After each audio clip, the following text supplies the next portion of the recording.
Pak Robin, Iya. sekarang ini kan kita ada di Italian Village. Bangunan-bangunan di sini itu semuanya terinspirasi dari budaya sama culture-nya Itali. Nah, itu nunjukin kalau inspirasi itu bisa datang dari mana aja. Dan sekarang ini kita mau dengar cerita sedikit dari Pak Robin supaya kita juga bisa dapat inspirasi dari Pak Robin selaku branch manager dari YB Solo nih, Pak. Boleh ya tanya-tanya sedikit, Pak ya? Siap. Oke. Nah, sebelumnya saya mau tanya dulu nih, Pak. Sudah berapa lama sih Pak Robin ini ada di dunia pasar modal tuh, Pak? Saya masuk di pasar modal sejak 2010, Pak Rema. 2010 ya, jadi sekarang sudah sekitar 15 tahun ya. Oke, sebelum masuk ke pasar modal, siapakah Pak Robin itu? Saya pernah punya bisnis ya, jadi saya sebelumnya latar belakang pendidikan saya adalah saya lulusan Universitas Gadjah Mada ya, jadi saya di lulusan ilmu komputer. Jurusan komputer? Ya, jurusan Oke. komputer, terus buka bisnis sendiri setelah ikut orang dulu ya sebelumnya. Habis itu kok tertarik ya, dan pertama kali saya masuk ke Forex dulu. Oke, ya. Ya, Forex dulu 3-4 tahun, habis itu baru tertarik ke pasar modal. Oke, nah sebelumnya itu bisnisnya tuh bisnis apa, Pak? Bisnis komputer. Oh, komputer juga? Ya, saya seorang Oke. sistem integrator, jadi networking gitu bisa. Oke, nah apa yang membuat Pak Robin sendiri tertarik dari bisnis, terus ke Forex dulu itu, kenapa? Macam-macam sih ya, terutama sebenarnya adalah dengan fleksibilitas waktu, ya, terus juga ada sisi finansial yang menarik. Oke, ya pasti. Ya, juga ada sisi adrenalin, Adrenalin, ya.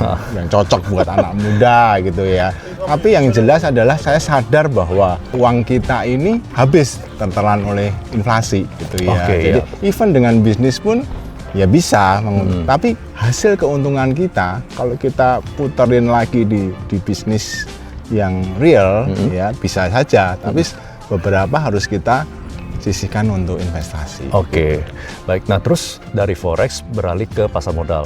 Kenapa Pak dari Forex ke pasar modal? Apa yang membuat pasar modal itu lebih menarik dari Forex? Ya, sekolahnya mahal ya, karena di Forex itu Ya, macam-macam ya. Challenge-nya ada brokernya yang nakal ya, memang kan di kita belum ada regulasi yang jelas. Pakai broker luar negeri juga sama. Ada apa-apa kita mesti ngurus. Saya pernah kena juga, itu udah untung banyak nggak bisa di withdraw. Oke, gitu-gitu ya, ya. Dan yang membuat saya benar-benar yakin adalah ketika memang jam tradingnya itu ya nggak pas buat kita. Jam tradingnya nggak pas? Ya, karena pasar Forex itu ramenya itu ketika kita tidur. Jadi ketika pasar Eropa kasih buka dan pasar Amerika buka, nah itu paling rame. Oke. Terus kita udah capek gitu. Siapa sih yang kenalin dunia pasar ini ya, market ini kayak di Forex atau di pasar modal? Siapa sih yang kenalin ini ke Pak Robin? Sebenarnya memang saya banyak teman ya yang kesana, cuma beberapa justru mereka tuh kayak cuma ajak, tapi habis itu mereka pergi. Justru saya menemukan keasikan di sana. Oh, oke. Justru yang ngajak akhirnya nggak bertahan di sana ya? Karena memang seperti bukit-bukit sini ya naik turun seperti bisnis pada umumnya. Gitu ya. Oke, baik. Nah, selama bertahun-tahun ini, kira-kira ada nggak momen di mana Pak Robin tuh merasa, aduh saya sudah mau nyerah nih, saya udah terlalu capek, mungkin pernah loss besar mungkin, terus akhirnya pengen menyerah, pengen kembali lagi ke dunia bisnis real. Apakah pernah ada momen seperti itu? Jujur belum pernah, justru momen of truth-nya justru ketika saya meninggalkan bisnis itu sendiri dengan menjadi full time trader. Nah itu justru tantangannya mertua sendiri ya. Jadi gimana nih menantunya malah jadi dalam tanda kutip orang mengatakan kita tuh gambler.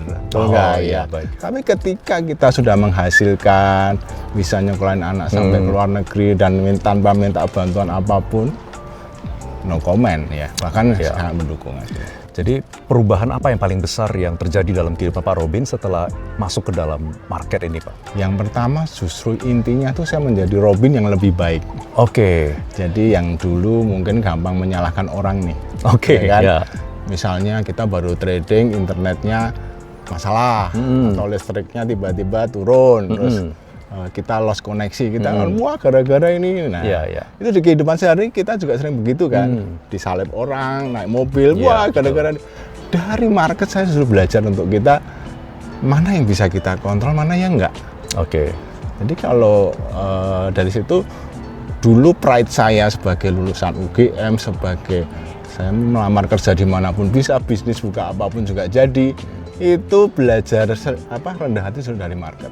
Oke, jadi ada gunanya orang pinter, orang yang brilian di market tuh nggak penting. Jadi pelajaran yang kalau bisa dikatakan pelajaran yang paling penting yang Pak Robin belajar di market ini? Menjadi seorang yang rendah hati. Jadi seorang yang rendah hati, itu yang paling penting ya? Oke. Nah kalau begitu Pak, apa yang jadi mimpi dari Pak Robin sendiri? Mimpinya ya tetap jalan-jalan, uang bekerja buat kita gitu ya. Dan enggak, sebenarnya intinya adalah menjadi berkat. Bahkan dari seorang trader ya full time itu, karena saya bergumul, passion saya luar biasa di situ, saya bahkan bisa nulis buku kan. Karena itu pergumulan saya gitu. Jadi saya sampai nulis 3 buku itu menjadi legacy bahwa ini loh, ini real story ya. Ini cara saya, gimana kamu menjadi seorang trader bukan hanya for a living, tapi trader for giving. Jadi sudah harus berbagi, harus menjadi berkat.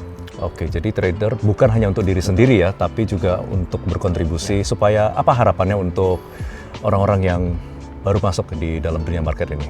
Ya, kalau kita fokus menjadi seorang trader yang lebih baik, fokus menjadi trading yang benar, itu tuh money will follow. Jadi kita jangan, dulu awal kan sama, tadi saya ngomong, motivasi pertama harus dapat uang, harus ini. Itu keliru. Ya. Walaupun itu bukan keliru 100%, tapi jangan menjadi yang utama. Justru utama itu menjadi trader yang baik, yang disiplin, yang tidak serakah, yang takut pada waktunya, serakah pada waktunya. Nah, itu akan menjadi berkat nanti. Oke. Ada nggak nilai atau prinsip yang Pak Robin itu benar-benar pegang selama di market ini? Saya sih selalu berpegang begini ya, untuk di market tuh selama kita, ini sebenarnya prinsip general ya, secara umum bahwa kita kalau sudah berusaha, how bad you want to be a successful trader, ya, successful businessman, itu akan membuat energi yang luar biasa. Jadi saya itu dari waktu awal tuh saham waktu masih 300-400, setiap hari itu semua saham itu saya lihat chartnya satu-satu. Tiap hari 300 saham, 400 saham saya lihat satu. Selama berapa tahun seperti itu Pak? Bertahun-tahun. Sampai akhirnya keluar apa, teknologi yang lebih simpel ya, sehingga saya bisa, oh saya maunya saham yang begini, saya bisa buat kriteria yang saya mau. Nah itu berarti bisa di screening, nggak perlu lihat semuanya langsung ya. Betul. Dan kalau udah begitu, tapi itu membuat kita, oh ini mau naik, ini mau turun, itu sudah nggak usah pakai event, nggak usah pakai indikator, kita udah bersatu. Orang istilahnya di zaman modern tuh dancing in the market tuh udah begitu. Oke, kalau gitu pertanyaan terakhir Pak, apakah ada pesan-pesan yang ingin Pak Robin sampaikan buat teman-teman semuanya? Untuk yang mau menjadi seorang trader ya, itu ya tetap sabar. Untuk sukses itu ada kuncinya 3S. 3S, oke. Sabar. Everything good takes time. Every plan takes time. Benar. Nah, tugas kita adalah melindungi modal kita sampai kita itu bisa ngerti gerakan market. Makanya kita harus fokus pada melindungi modal. Makanya fokus pada trading yang benar. Nah, itu money will follow. Jadi jangan kalau kita kalah mau balas dendam, ya kan? Nah, itu sudah pasti psikologinya kena. Terus buru-buru pengen kaya. Nah, ini kita itu maraton bukan sprint. Walaupun terlihat klise ya, tapi coba diresapi bahwa kalau sprint itu kan pengen cepat kaya. Kalau ini trading adalah cara kaya pelan. Butuh berapa lama untuk bisa menyadari hal ini, Pak? Ya itu masing-masing berbeda ya. Dari Pak Robin sendiri? Ketika kita sudah bisa mengalahkan diri sendiri, kesombongan kita, ego kita, itu Anda akan mulai. Nah, berapa lama? Kalau saya mungkin 2-3 tahun. 2-3 tahun ya. Setelah bergelut dengan pride kita. Aku tuh jago, aku tuh pinter, aku udah belajar di mana-mana gitu ya. Aku udah baca semua buku. Nggak ada gunanya. Itu terjadi ketika kita sudah humble. Baik.